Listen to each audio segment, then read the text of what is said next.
I know, I think last time we waited for all the commissioners to join, but since we're having an issue, is that okay? I think we're recording. All right, so We we have should be 3, able to 4. participants. 1, 2. I am replying back to Commissioner Gordon.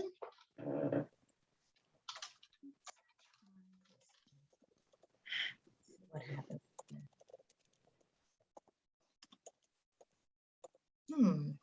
Strange.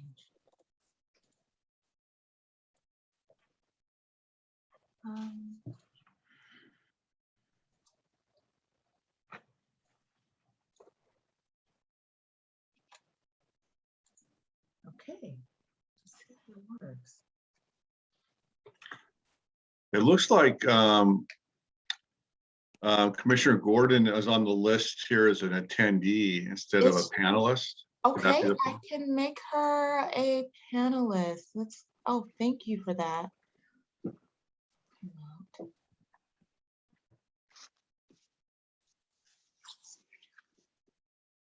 There we go.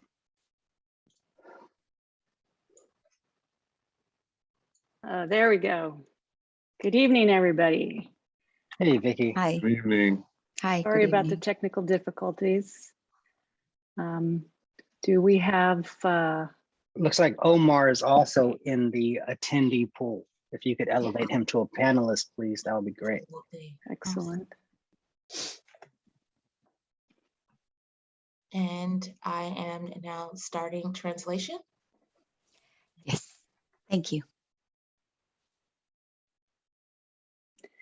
Well, good evening, everybody, and welcome to the West Contra Costa Unified School District's Independent Redistricting meeting for August 31st at 6:30. I'm going to call the meeting to order. Our first order of business is a roll call. Okay, Commissioner Butler, Trustee Area 1. Trustee Area 2, Commissioner Vacant. Commissioner Diaz-Noriega, Trustee Area 3. Present. Commissioner James Tualu, Trustee Area 4. Present. Commissioner Hilliard, Trustee Area 5. Present. And Commissioner Chair Gordon. Present. And Commissioner Lazzaretti. Present. Excellent. We have a quorum. Our next item, item 3, is approval of the agenda. Is there any changes, concerns? If not, I will entertain a motion to approve the agenda.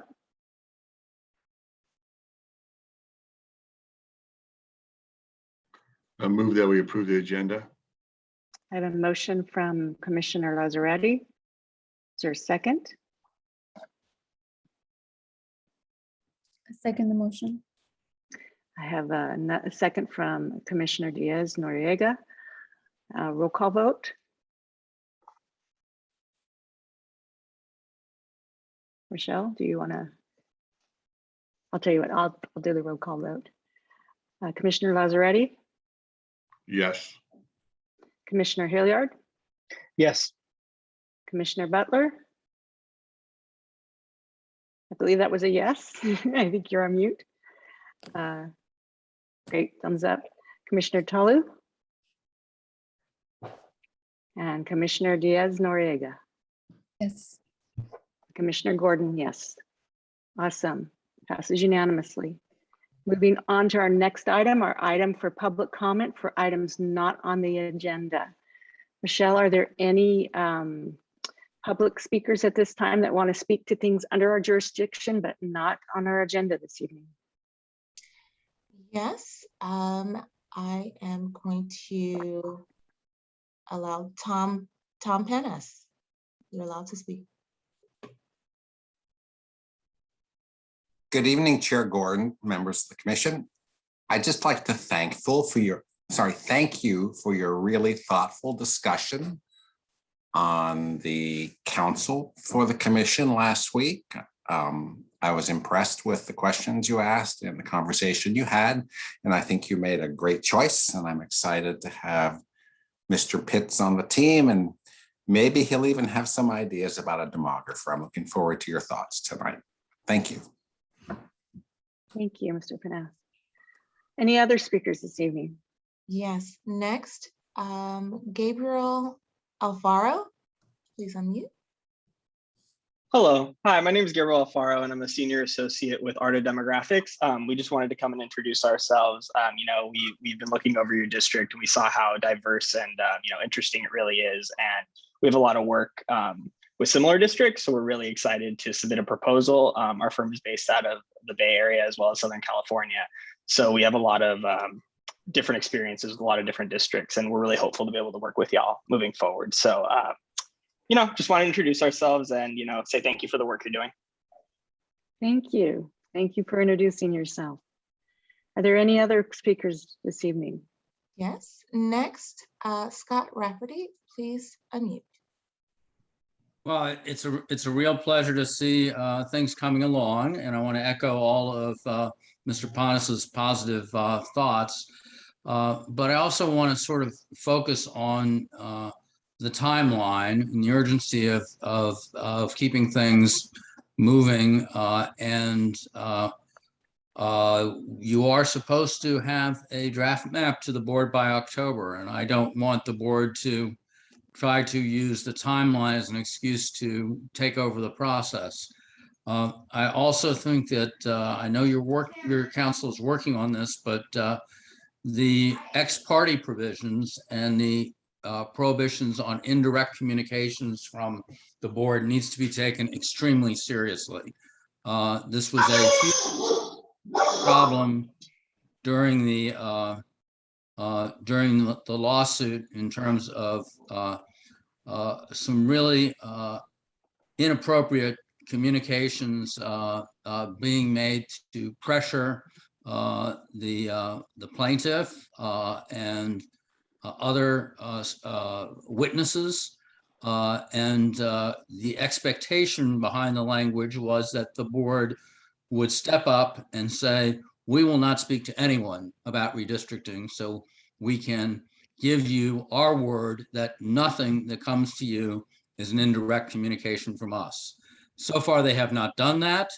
The trustee who was the serious offender is still an incumbent, and it is a very serious threat, not only to your independence, but to the integrity of the process. So I hope that that policy is made clear soon. I am concerned not to have received a response from the superintendent about communications that have already been made.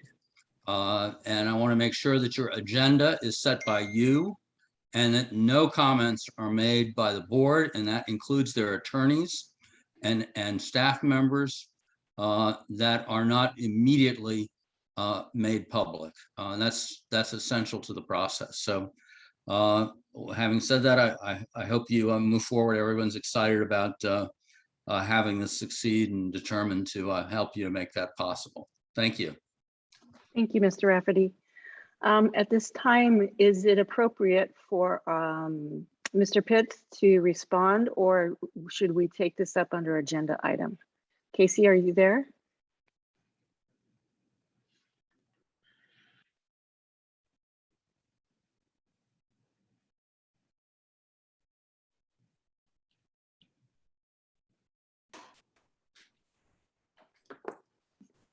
Hello. So I am here. I apologize. I clicked chat rather than raise hand initially. So, I hear Mr. Rafferty's concerns, and with respect to both the timeline and the ex parte rules, as he noted, we have established a section of the web page to disclose those rules, and we'll have the first such disclosures hopefully posted in the near future.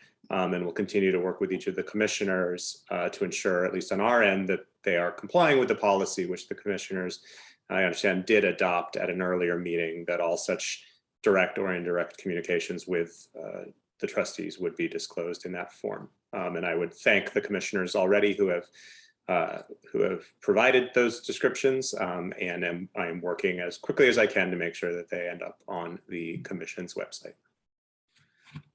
Excellent. Rochelle, did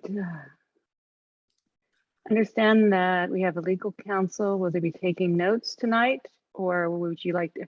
I think we should have both take notes. Mr. Pitts, if you would take notes, and Rochelle, if you would mind taking notes, just so that we are covered as we kind of transition. Thank you, Mr. Pitts. Are there any other public comment at this time?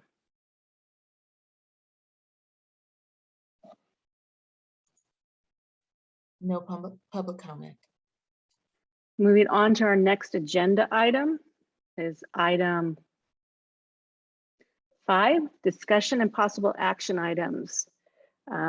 Again, we will allow public comment under each item for 3 minutes. Item A is discussion regarding trustee area 2 vacancy, and that listed below is a link to the trustee area 2 application for redistricting commission. Mr. Pitts, did you want to start the conversation?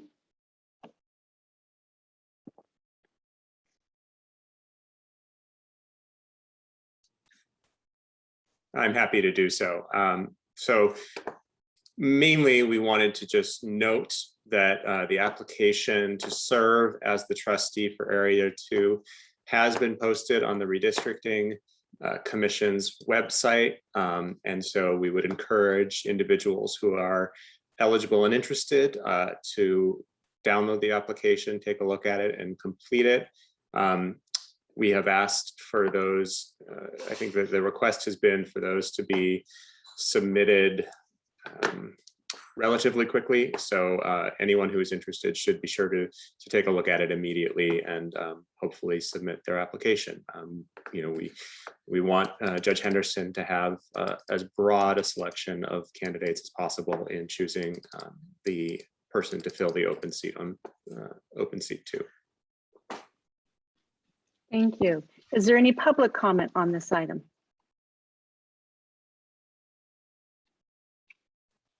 Yes, there is public comment. Scott Rafferty, please unmute. Thank you. Again, I want to stay positive, but I am concerned that this is exactly the same form that was unilaterally imposed by Harold Freeman and violates a number of provisions of California law. Many of these questions are intrusive and violate the data privacy state laws. Some of them are ambiguous and discriminatory. You do not get convicted of violations other than minor traffic violations unless they are crimes. You're convicted of crimes. And that kind of misleading question is treated one way by well-to-do people who, but it's very threatening to people who get immigration citations or have other civil encounters with the law that they may not fully understand are not criminal convictions. The wording of that is really inappropriate. The 3 questions about housing stability are also discriminatory. The provision saying that the employment history is required is inconsistent with the explicit language of the stipulation, which is these are nominations and everything is sent to the judge.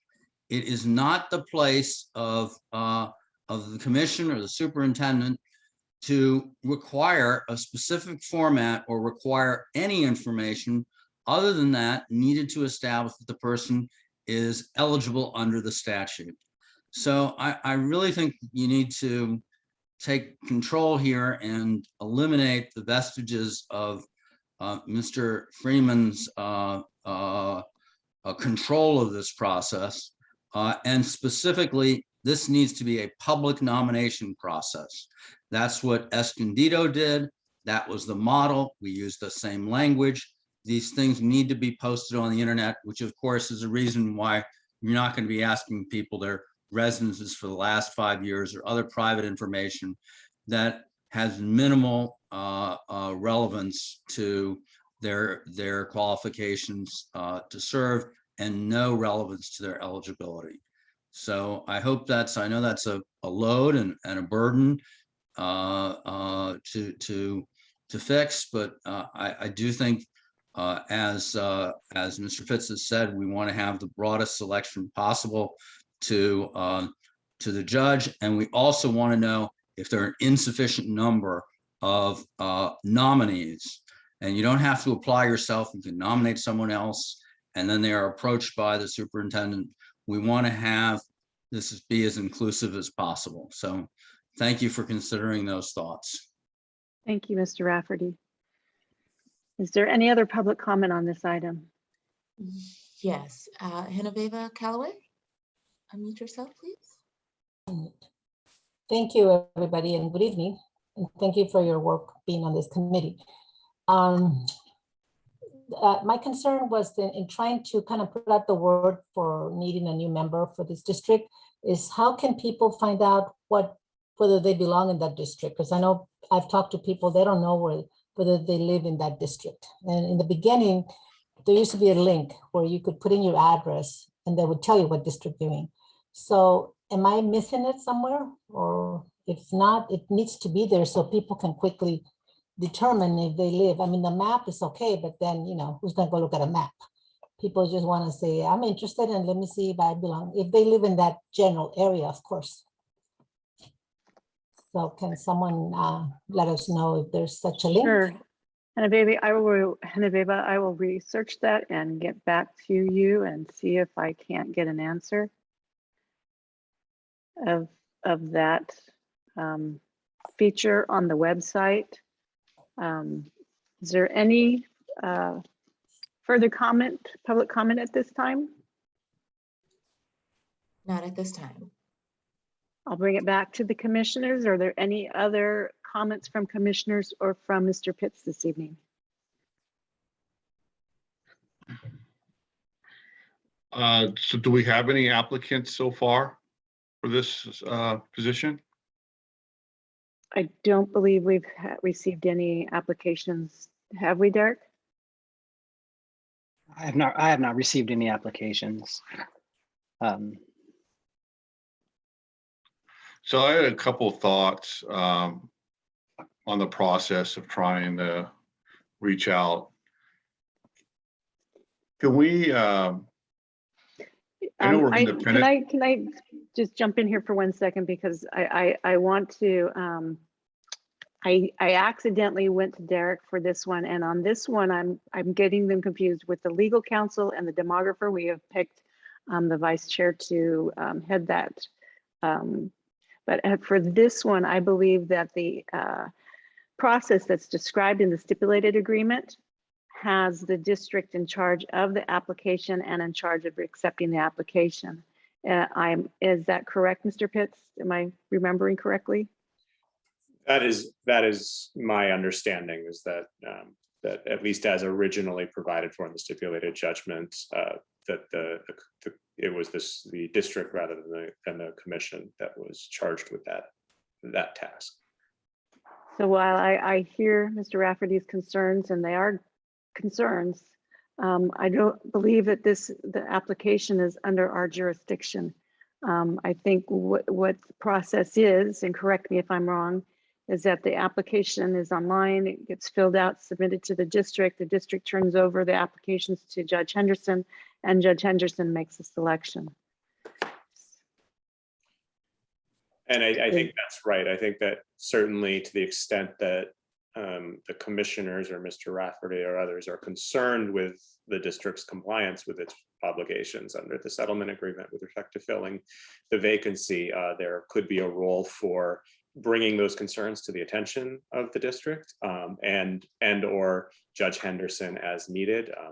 Obviously, I know that Judge Henderson very much wants this process to operate appropriately and believes in it strongly.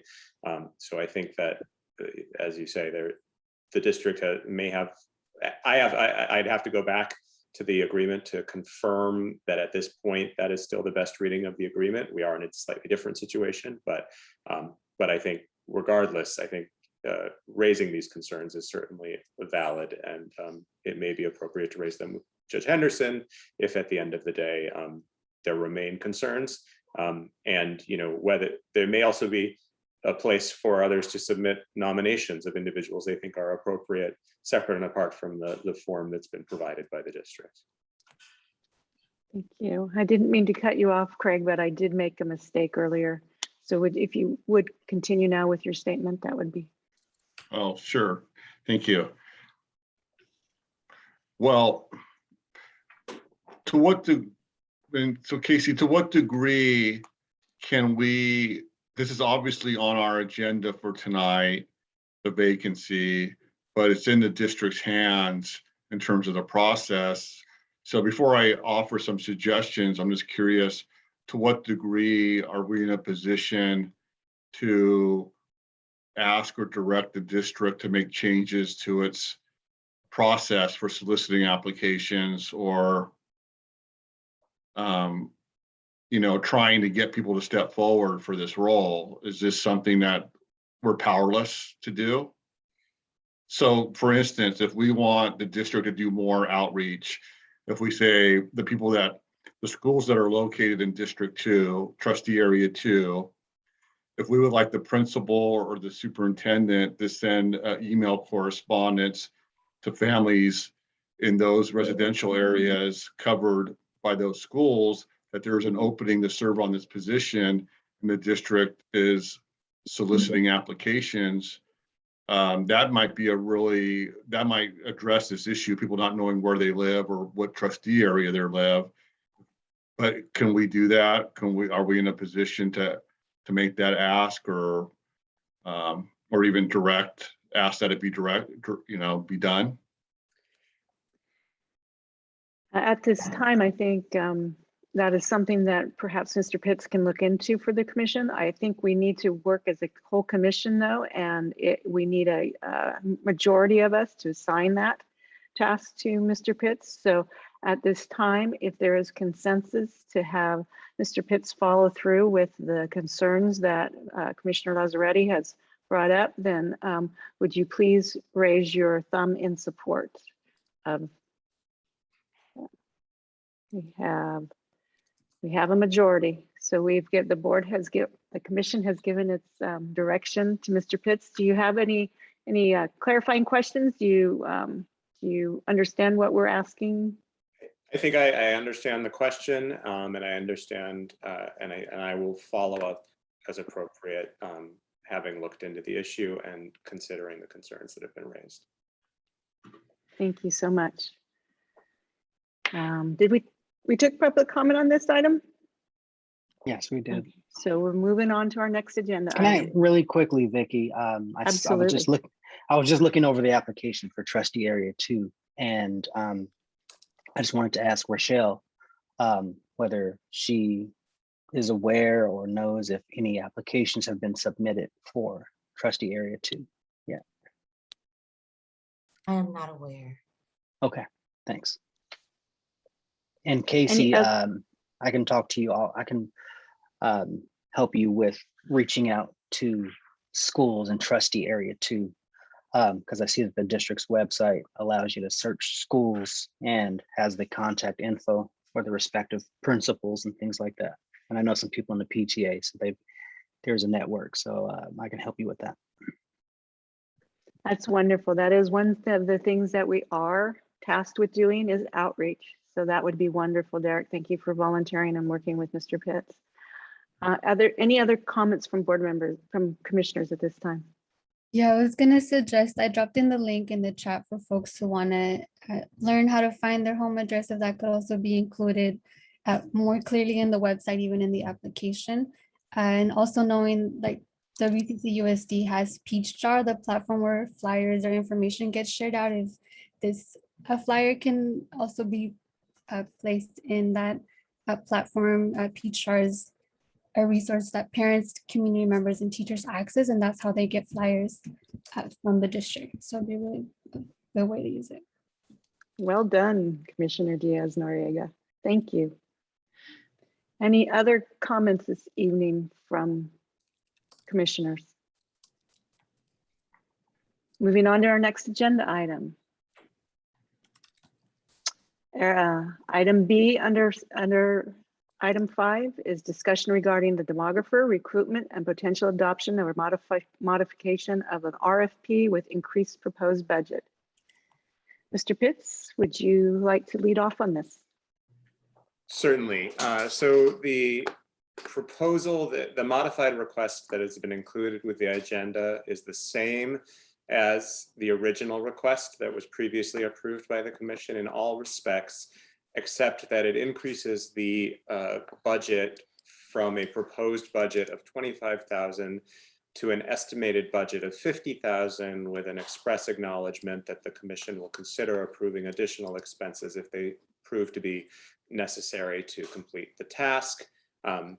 This has been proposed to ensure that the amount of the proposed, everyone recognizes obviously that the district's resources are finite and limited, and we need to do our work as efficiently as possible, given that these are resources that can be put to other use by the district in very important ways. But there was also some concern that the original budget may be limiting the ability or the willingness of potential demographers to submit requests, and that it may have been seen as too low for the work that would be required. And so the modified request would increase the budget to address that concern. Excellent. Is there commissioner questions, comments, concerns?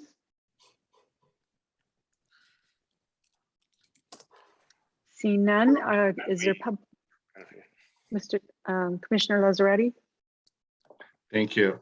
Well, I didn't have a concern about the modification, but there were some wording issues, and I apologize, I wasn't here the first time the commission approved the RFP for this, but there were just a couple things I think maybe we needed to clean up in the proposal for sending it out publicly.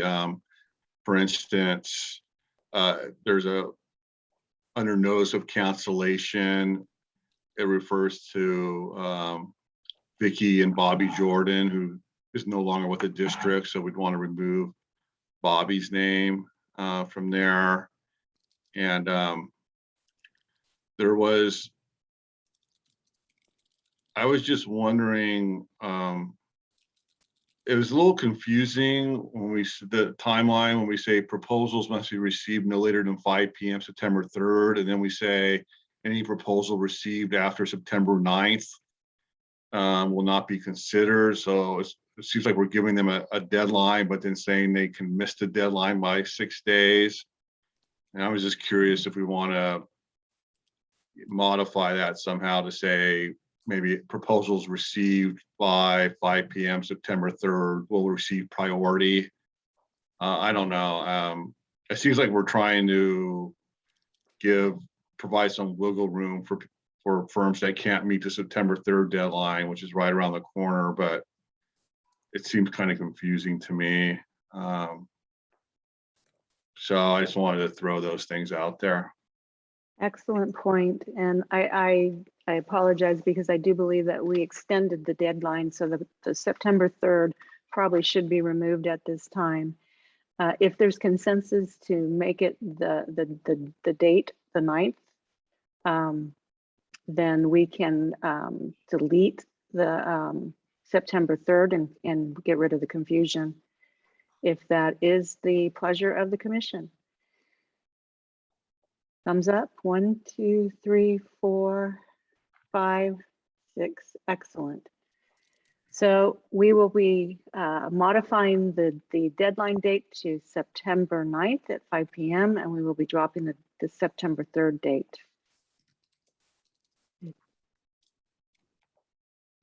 When we modify that, and we'll get that up on the agenda.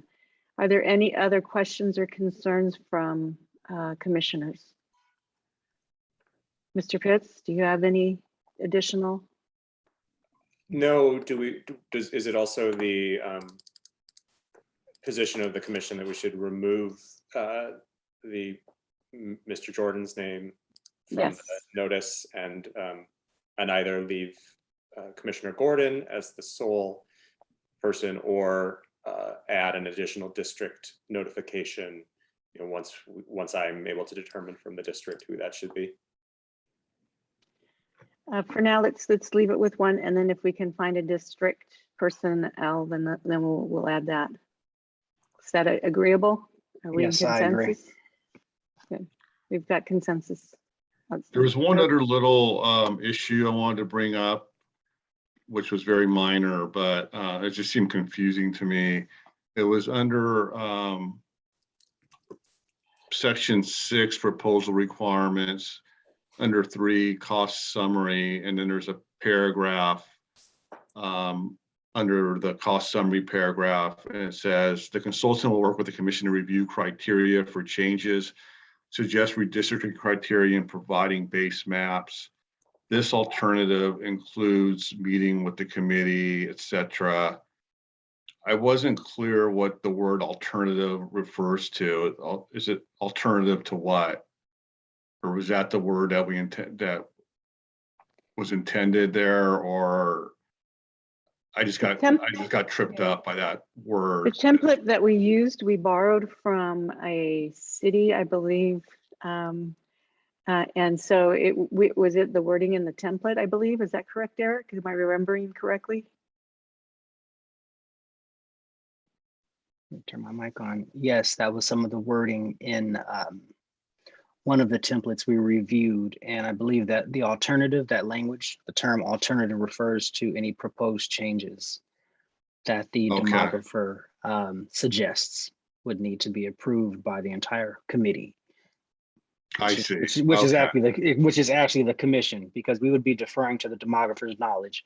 So maybe we draw a map, the demographer says, well, maybe we need to tweak it this way. Here's an alternative map that I suggest. Then we'd have to meet as a commission and decide if those changes are approved. I see. Okay, thank you for clarifying that. Sure, thank you for asking. Any other questions, concerns from commissioners before I open it for public comment? Seeing none, we'll open it up for public comment. Do we have any speakers at this time? First. No public comment at this time. Moving on to our next agenda item is item C, discussion for plans for public outreach, including timeline and format. Mr. Pitts, did you want to take the lead on this again? Certainly. I think this was raised by one of the commissioners as an agenda item, I think by Commissioner Diaz-Noriega, I believe, at the last meeting to be included on this meeting, noting that we do need, under the judgment, have to conduct public outreach in advance of the preparation of a map. And there is, as Mr. Rafferty noted earlier, a compressed timeline for doing so. So this has been included on the agenda today so that we can start the process of talking about what is going to be feasible to do the public outreach that we'd like to do in the immediate future, as quickly as possible, and also to think about how we want to conduct that. I think there's a question on whether that should be exclusively by Zoom and exclusively in person, perhaps a hybrid model that would include Zoom meetings, but some option to attend in person within each of the 5 trustee areas, as is contemplated in part by the stipulated judgment. So I think obviously we haven't proposed a specific set of dates or locations today, and I think hopefully at the next meeting or soon thereafter, that will be something that we're in a position to do. But we thought it was important to have it on the agenda today so that we can be establishing that timeline as quickly as possible. Excellent. Do we want to take this into a committee to work on separately to bring back an actual proposal at our next meeting? Or how would the commission like to proceed? I'm going to ask for your thoughts, and we can start with Mr. Lazzaretti, since you're first on my Zoom button. I'm going to pick on you. Thank you. I already feel like I'm talking too much tonight. Well, outreach, and I would really defer to the rest of the commission on this one, since, you know, outreach is really tied to the West Contra Costa community itself, and you represent your Pacific community neighborhoods and communities and trustee areas, and I'm over here in Martinez.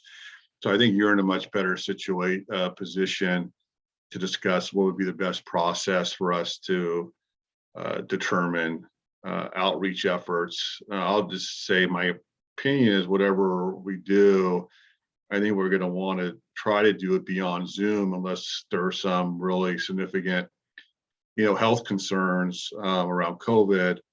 But I don't think we're going to have a whole lot of luck getting a lot of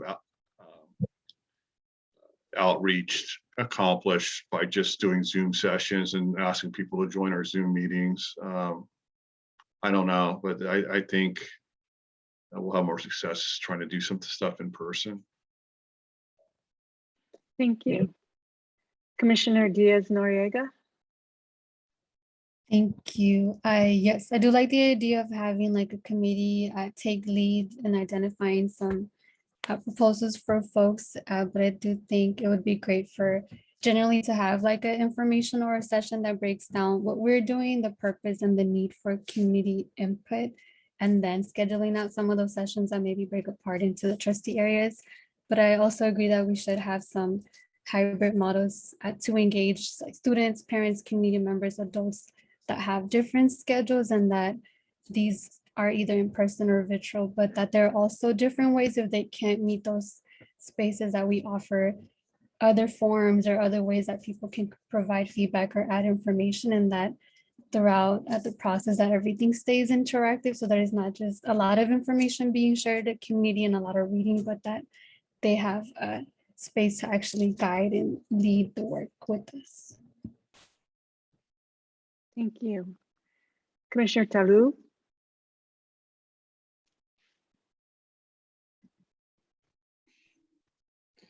Yeah, so basically, I'm up to the decision of the group commissioners. If we will form committee, then we need to decide how many members in the committee. That's my thought right now. Thank you. And Commissioner Butler. I guess the only thing I would add is leveraging existing resources within the community to try to, who already have strong footprint, strong credibility, to engage them through their existing spaces, through their existing, meetings and convenings. So I would say that would be my one suggestion as we look within each of the districts to figure out which community-based organizations, which groups, formal and informal, are already doing outreach and engaging community people, and try to see if they're interested in supporting our efforts to reach out to folks. I think, social media is always something that is a light lift, although the return on investment is questionable and not always marketable, measurable. And so, but I think using social media is another strategy that we should employ, even though, again, you may put something out there and it might be only read by a few people, but I think it's still a low lift without much, input or energy. But I think those are my two suggestions. And also to piggyback on what Commissioner Diaz-Noriega said is, thinking more broadly. So this can't be just a 9 to 5 thing. We have to think about parents. And so if that requires us to be in trying to figure out how to do outreach on the weekends and tap it into existing things, I think it's something, let's not try to reinvent the wheel. Thank you. Commissioner Hilliard.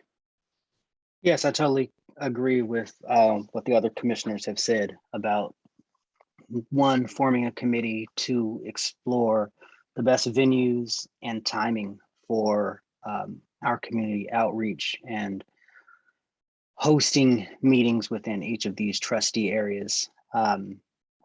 Because I think having a public meeting will get more people engaged in a way that Zoom doesn't.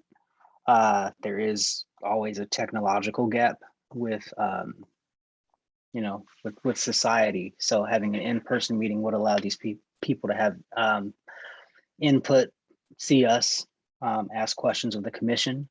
And I know that that is our plan for once we get a demographer on board, once we have an initial map, we have something to present to these stakeholders and get their input on the map and what they'd like to see moving forward. So yeah, all good ideas. And I think the first step, I guess, would be to form a committee and see what we do from there. Thanks. Thank you. And I echo the sentiments of my fellow commissioners as well. I think we are going to have to do a hybrid of things. We want to, this is our job. This is what we are tasked with. We are here to listen to the communities of interest, to make sure their voices are heard and that they have input into this process. I did have a question in the chat that asked if we could go to the West Contra Costa Unified School District Board and ask. I think rather than going to the board, I do think we can task our lawyer, Mr. Pitts, with reaching out to perhaps the superintendent and the communications department at West Contra Costa in order to accomplish whatever we deem is necessary for the public outreach part. I'm not sure if we can or are allowed to go directly to the board as we've been warned. I think that we could potentially send a surrogate there, but whatever we do, if we do attend these meetings, it must be reduced to writing and it must be posted on our website. So that would be the one caveat that I would say to us. And then there's always, if you go in person or even on a Zoom meeting, there's always that potential that you start to talk too much about what board members would like to see or something like that. And that is an area where I believe we need to stay completely away from.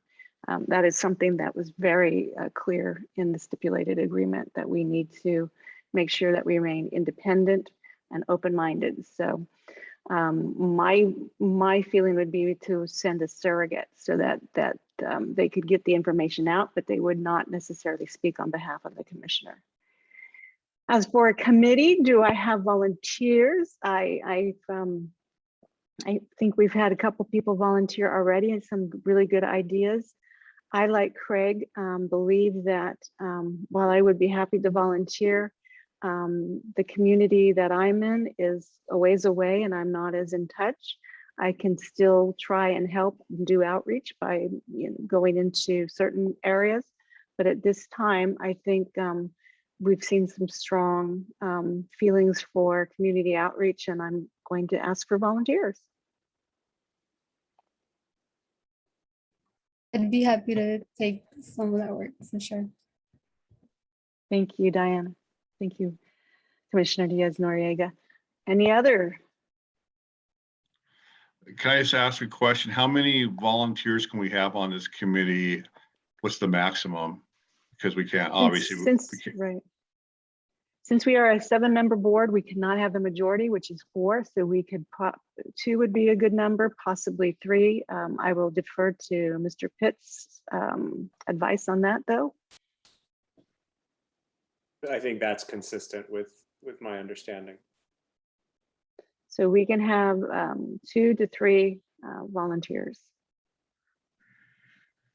Are there any other volunteers? Before I volunteer, just want to be clear about what we're asking this committee to do or charge this committee with. outreach, looking at what types of outreach. So you would brainstorm and say, okay, with social media, what social media?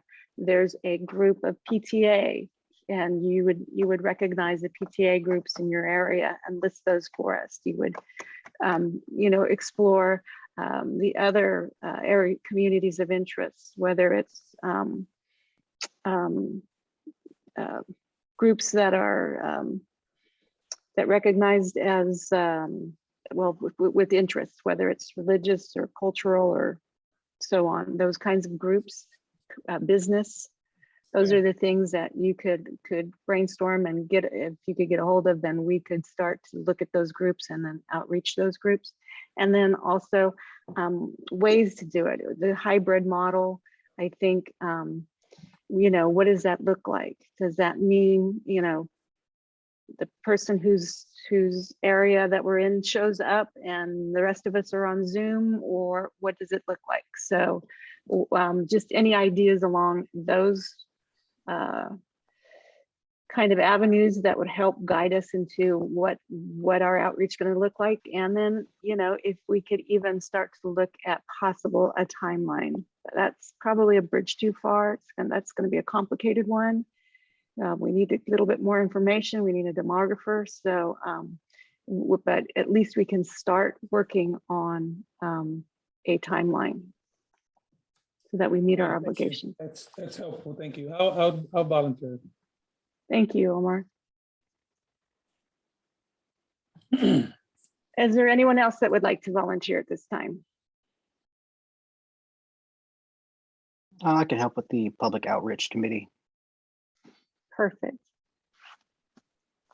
So our Commission of Outreach, our subcommittee of outreach commissioners, Hilliard, Commissioner Diaz-Noriega, and Commissioner Butler will be leading us. And at that time, since Derek is basically a co-chair, the outreach that if we need to talk to Mr. Pitts can be either through Derek, or if you need to, you can directly contact him on this issue for volunteers. Okay. Is there public comment on this item?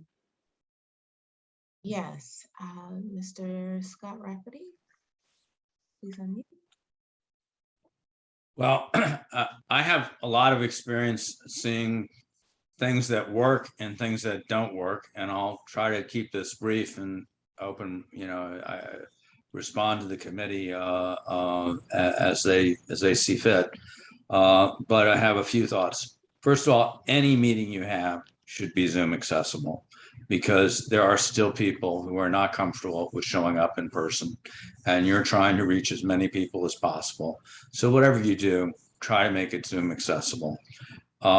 Secondly, I just want to kind of cherry pick some really great experiences. Some of them in this district. I mean, the Latina Center had 2 very spectacularly well-attended sessions. They're loosely affiliated, I guess, with the Episcopal Church, but another thing that both Madeline Cronenberg and Liz Block really fought for, and there was huge resistance by the district, was reaching out to religious leaders. It's better for the district to do this than for the plaintiff. I mean, the most spectacular thing was when the city manager of Napa got on the pulpit and talked to the Spanish Mass in Napa, and they had a workshop afterwards. It was very successful. Another great model was Antioch had coffee and donuts on a Saturday morning. I think this kind of takes the place of one of those pre-mapping hearings, perhaps. The pre-mapping hearings, sometimes hard to get people talking until they see a map, but really good conversation about communities of interest, and food always helps. Trying to mix it up and get people together. I would focus on, we already know that El Cerrito and Point Richmond, they're very active. I think you should deliberately look for venues that are for these district-wide events that are in districts 2 and 3. Then you have to have a meeting, you have to have a hearing, And unless things get really bad, I think it should be a hybrid physical meeting in each of the trustee areas. So, I mean, there's a lot more. Oh, and one final thought that Mayor Callaway brought up several weeks ago, and I've also heard more recently from a Latino, from an Asian incumbent, and that is maybe you have to do this in a has to be under your control and very independent, but maybe do some canvassing, both to get people to show up and even to run through a script of getting input, because some of these minority communities, they just don't show up at meetings, and it's hard to get them, certainly in the evenings. But I recently, San Mateo tried really hard, and they didn't get anybody to show up in the Latino community at a meeting. So we got to find ways to meet people where they are, especially in these minority communities that haven't been reached, and maybe actually some door-to-door canvassing and scripted polling, if it's done independently, not partisanly, or not reflecting any potential candidate. Maybe that's part of the mix. So anyway, those are some initial thoughts. Happy to talk to the committee and answer any questions. Thank you. Thank you, Mr. Rafferty. Any other public comment this evening? No public comment. Moving on to our next agenda item. Excuse me. Oh, I'm sorry. I see there is one. There is one. Just saw the hand, Ms. Genoveva Callaway. Please unmute. Thank you very much. My question is, will this committee meetings be public noticed? Or will they be open to the public? So the subcommittee? The subcommittee, yes. The subcommittee of 3 is not subject to the Brown Act. They can meet as independent and come back with supplies, but I am sure that the 3 people on our committee are really interested in hearing from everyone. So I believe that if you go to the website, you can have the emails, you can email them. I'm sure they'd be happy to meet, talk, Zoom. That's our job, that's our role. So I believe we can get that input, and if need be, if they feel comfortable, I'm sure they can Zoom and maybe have it open. It's up to them, but it's not a necessary requirement. Thank you. Is there any other public comment this evening? No public comment. Moving on to our next discussion item, item D, discussion of potential impact of COVID-19 on our work, on the commission's work. This was also brought to us by a commissioner. I think it's incredibly timely considering the outbreaks that we're all experiencing throughout the community. I think we need to remember that we need to discuss it as it impacts our work, the commission's work, and things under our jurisdiction. That's the only caveat that I would say for this evening. Mr. Pitts, do you have anything to add to that? I do not. As you stated, I think the intention was to provide a space to discuss what is, current events with respect to COVID in relationship to the commission's work and the matters that are within its jurisdiction. Who would like to begin the discussion?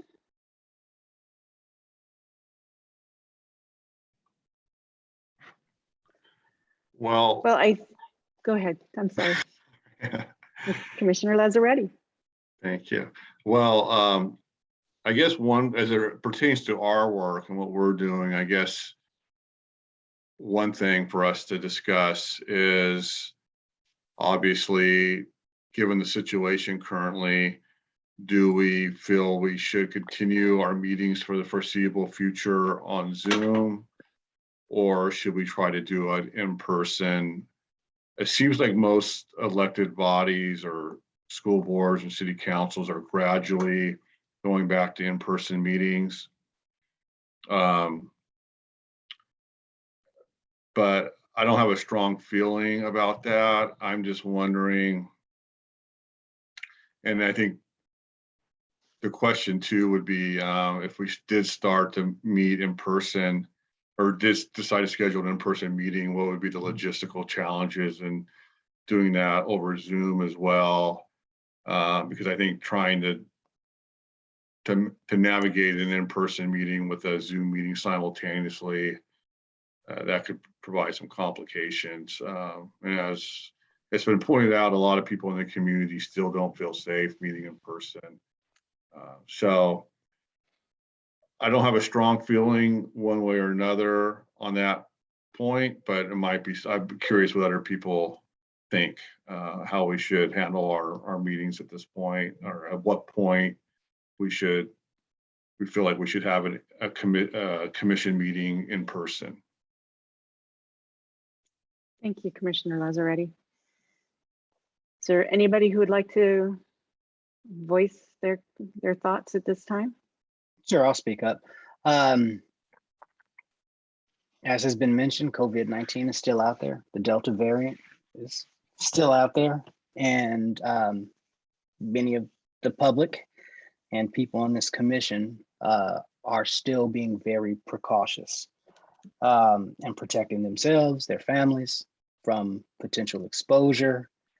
And because of this will impact our public outreach, even the consideration of public meetings, which will involve picking a setting, capacity limits, vaccination status, air filtration systems. And one thing that Zoom allows is we don't really have to worry about that. Whatever work we do moving forward will include Zoom, but at some point as a commission, we'll have to discuss amongst ourselves what each of us is comfortable with. Some of us have immune system disorders. Some of us have, health issues which are exacerbated by COVID. So we all recognize that the commission's work is very important, but we have to be judicious and respect COVID, not just for ourselves, but also for our constituents. I would not want to host a meeting that becomes a super spreader event, just real talk. So that will impact all of our decisions moving forward. So that's just my 2 cents. Very well said. And I'd like to also echo Derek's comments. I think that we are, we did have a request in chat to please continue Zoom. It is a way that apparently one of our members of the public is attending, and it is successful for that person, and they wish it to continue. And I would like to support that. I think that is very important, that we will continue to have Zoom as a part of our meetings, as a part of our outreach, and we'll continue on that. And we can have the subcommittee work on that and identifying the challenges, just like you did, Derek. That was really well done, and gives, some thoughtful comments about it.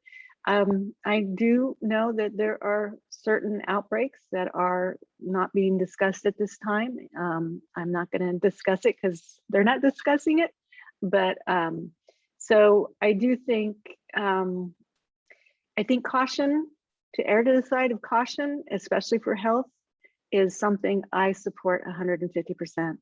If we do, like you pointed out earlier, Commissioner Hilliard, we would, if we have an event that is a super spreader, we really haven't done our job then as an outreach. We really want to do this in a safe, effective, and thoughtful manner.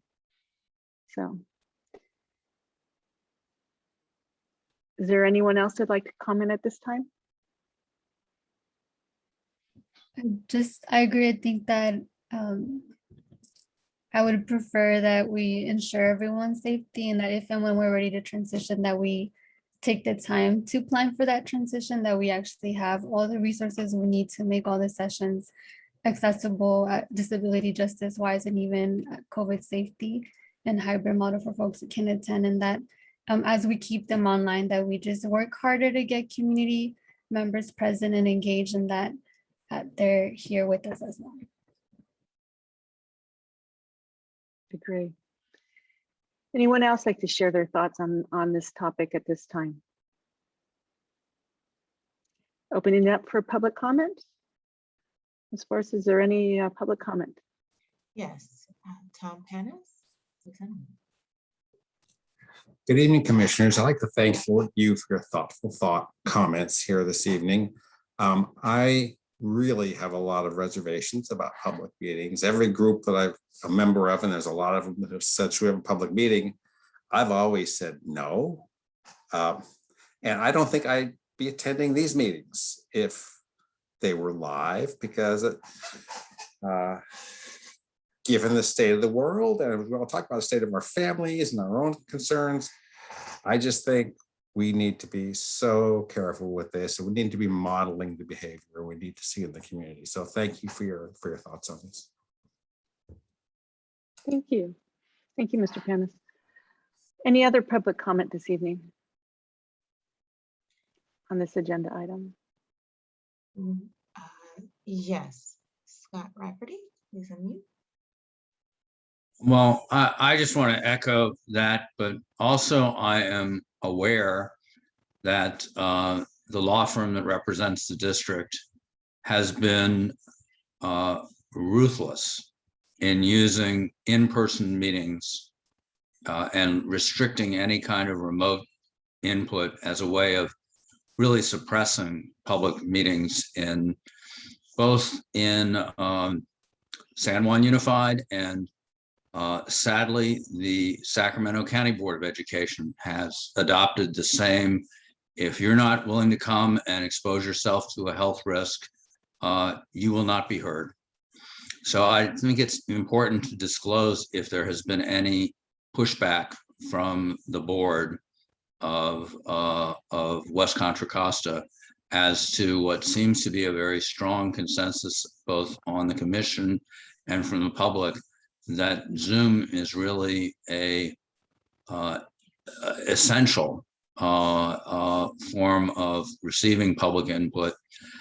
I mean, you do have to be concerned that there are a few communities that don't have broadband, universal broadband, and we really have to focus on that problem too. But actually, with the schools distributing nodes, internet nodes, and so on, that is not as big a problem as it was a couple years ago. It sounds like there's a good consensus here, and I hope that you have you don't encounter any resistance from the board. Thank you. Thank you, Mr. Rafferty. Any other public comment on this agenda item? No more public comment. Moving on to our discussion of census data release. Mr. Pitts, did you want to lead us off on this? Certainly. So this agenda item is really primarily to inform the members of the commission, as they may already know, but in case anyone is unaware, and those in attendance at the meeting, that the Census Bureau did release the redistricting data on August 12th, shortly before the date it had said of August 16th. That data was in a legacy format that is more difficult to use than the data that will be re-released in a more user-friendly tabulated format on before September 30th. Obviously, that is of most relevance to the demographer that we will be working with, but I also wanted to make sure that the commission was aware of the status of that data release, which will obviously have huge significance to the commission's work. Thank you, Mr. Pitts.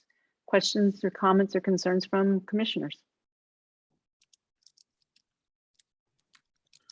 Well, it seems like this is a good time to address this issue of the timeline and the stipulated agreement that we're supposed to have a preliminary map by October 1st, which doesn't seem possible given we haven't hired a demographer. But it seems like that issue needs to be addressed in terms of how we're going to proceed and deal with that. And that's much more of a legal question than anything, which not my area of expertise, but I think I'd like to hear what Mr. Pitts and Mr. Hilliard in particular think about what we need to do in terms of this October 1st date that we're going to be looking at shortly. I agree. I'm been worried about that. The release of the information is so close to the timeline, and the timeline was set when we thought we knew that when the information would be, or the data would be released. A question for our lawyer, Mr. Pitts. Is it possible to go back to Judge Henderson and with this information say that, it's been a difficult, is this a hard, stop date, or can we adjust that? Is that a possibility, or do we have to go back with both sides and negotiate this? Is that even a possibility? I haven't looked into it. I have thought about this issue, and I've thought, my primary thought in the immediate term is that we should be moving as quickly as we can on all fronts, including hiring a demographer and planning the public outreach so that we're making steps as best we can under the existing timeline, but recognizing that there are difficulties that we're facing. I will look at the question again, but I'm not certain that Judge Henderson would have jurisdiction to modify this, anything set forth in the stipulated judgment, and that may instead rest with the parties and or the Superior Court, possibly. I think right now, I think that what the commission can do right now is move forward as expeditiously as possible on all of these fronts as we and figure out what timeline is going to be in fact feasible to complete this process in a way that complies with all the relevant statutory deadlines that exist, and that if the commission would like a recommendation in the future regarding if necessary, reaching out to the parties and or the court about any modifications, that is something I could complete. Thank you. Questions or comments from other commissioners? I would just say I agree with everything that Mr. Pitts says about the parties to this stipulation having the power to negotiate an extension on any timeline. I also agree that the priority is hiring a demographer and hitting the ground running so that we can get an initial map and refine that until we get our final map. I'm not sure exactly how different this initial map needs to be from the existing map.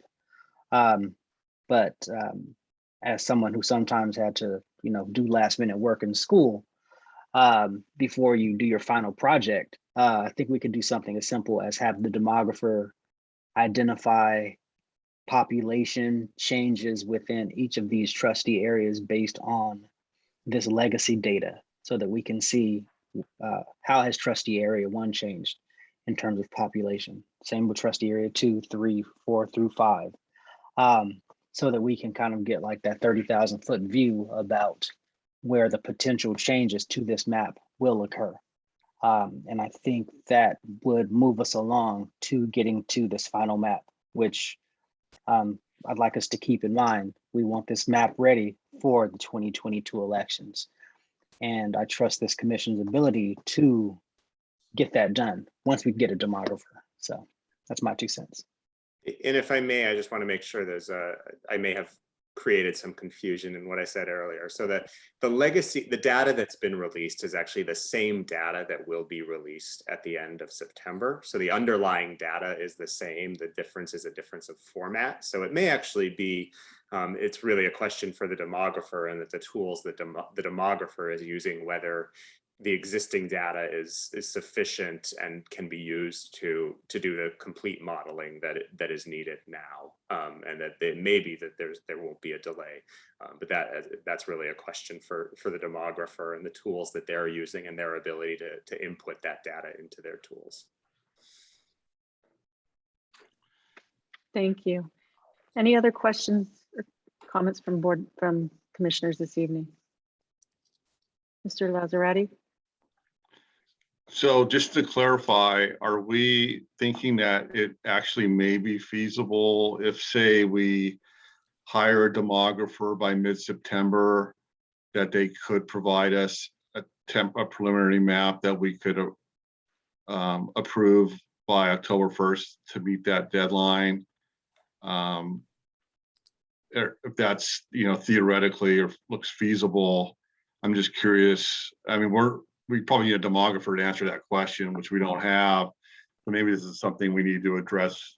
Hopefully, if when we hire the demographer within the next couple of weeks, we can ask then. But I'm just concerned, and this is all new territory to me, so maybe my concerns are a little overblown. But I'm just concerned about the integrity of the commission, that we're expected to meet the timelines spelled out in the stipulated agreement.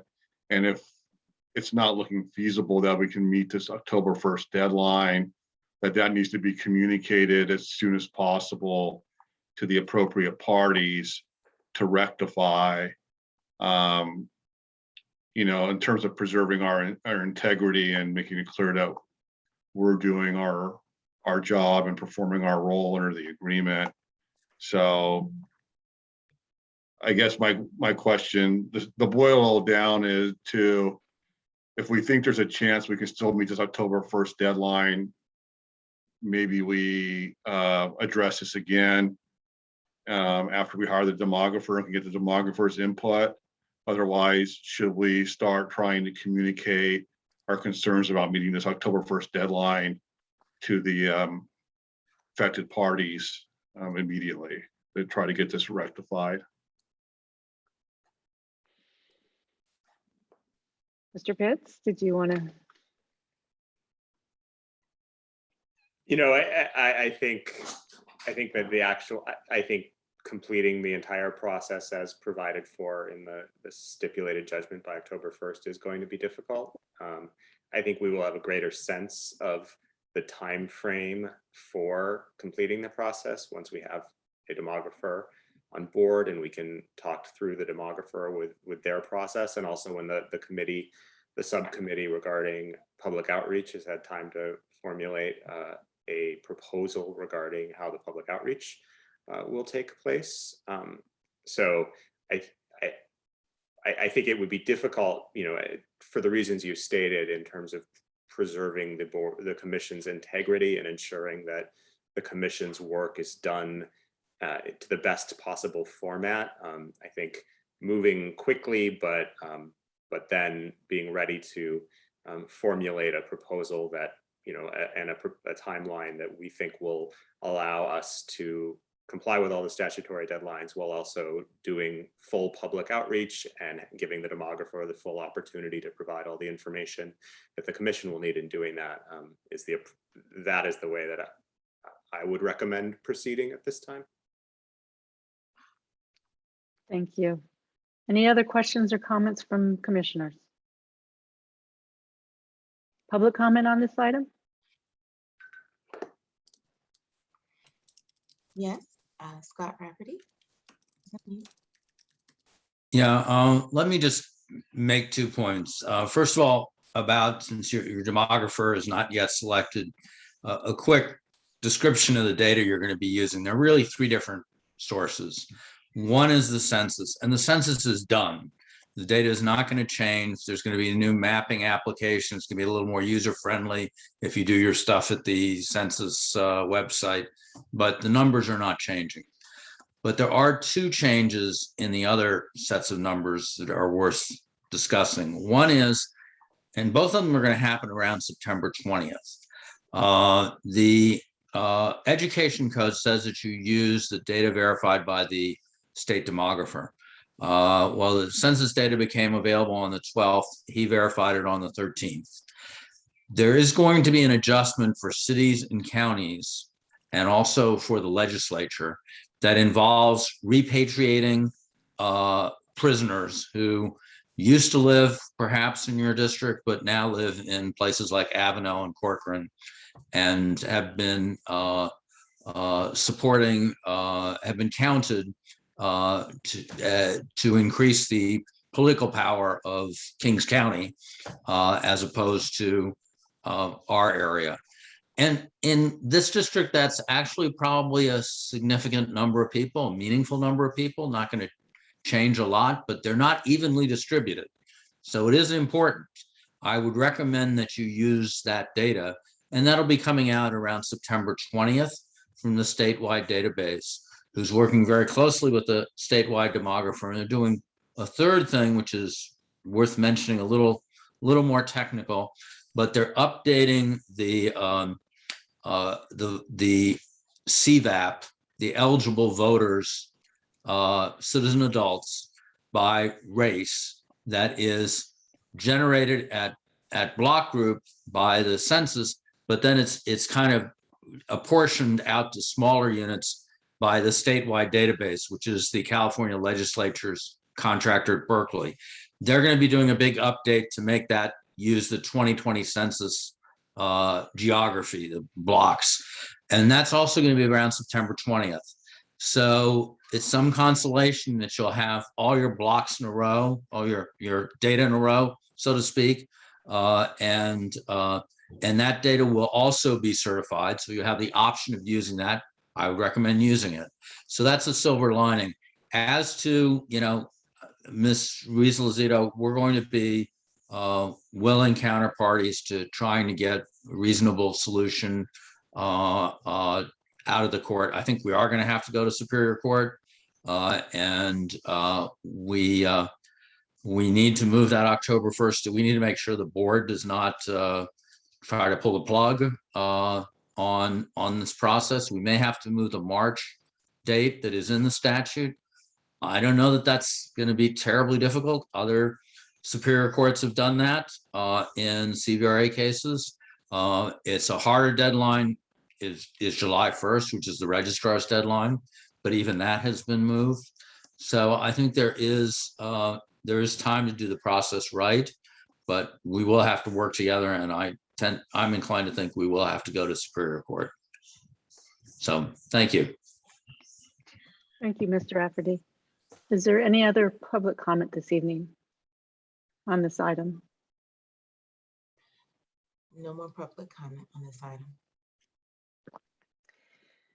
Moving on to item 6, our commissioner reports, updates, and future agenda items.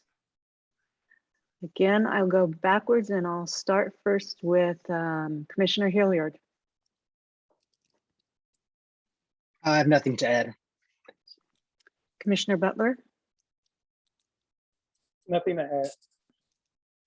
Commissioner Toulouse, None. Commissioner Diaz-Noriega, None at the moment, thank you. Commissioner Lazzaretti. The only thing I'll just add is for future agenda items, I think we should definitely look at trying to hire a demographer on our next meeting, which I assume would be 2 weeks from today. Is that correct? And since we have a September 9th deadline, it seems like Mr. Pitts could probably, or I'm sorry, I think Mr. Hilliard, are the applications going to Mr. Hilliard or Mr. Pitts at this point? Mr. Hilliard. Okay. Well, if we got the applications over the weekend in advance of that meeting. I don't know how others feel, if we can sort through them, but I'd also like to get a resolution on this October 1st issue, deadline issue, and make that a priority to try to determine how that's going to be resolved on our next meeting. And that's all I have. Thank you. May And I I interject have- real quick? Absolutely. Yeah, so I just wanted to respond to Commissioner Lazzaretti. Yes, as soon as I get a demographer application, I will be forwarding it to the entire commission for immediate review. And as Mr. Rafferty said, as one of the parties to the lawsuit and the stipulation, I would defer to Mr. Pitts in terms of drafting any correspondence to the respective parties to get them to stipulate to an extension. That's it. Thank you.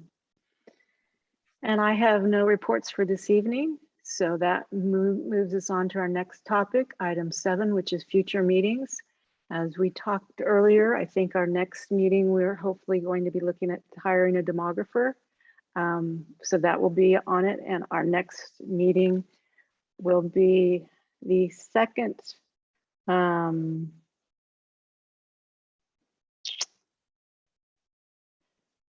So the second, so it looks like it will be the 15th. Is that correct? Of September?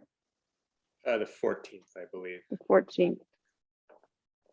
So our next regular meeting will be September 14th at 6:30 p.m. Commissioner Hilliard? Yeah, one other question that just came to me was in the solicitation period to get applications for the trustee area 2 commissioner, would it be possible for Judge Henderson to review applications that were originally submitted for the commission and reach out to those people? Because I figured that might be a good way to, get someone on the panel who has already expressed interest and may not be aware of the second application round. Do we want to task Mr. Pitts with finding out if that's a possibility? Is there consensus? There's consensus. Mr. Pitts, is that amenable to you? Are you willing to? I will inquire, take a look at the stipulated judgment again and determine if that is a possibility. Thank you. And you can reach out to either Commissioner Hilliard or myself on an answer with that. And is there any public comment on future meetings? No public comment. Seeing none, that ends our evening. Ends our meeting for this evening. We are adjourned. Thank you all for attending, and we hope to see you at our next meeting, September 14th at 6:30 p.m. Thank you. Thank you. Yeah, have a good evening, everyone. Bye, everyone.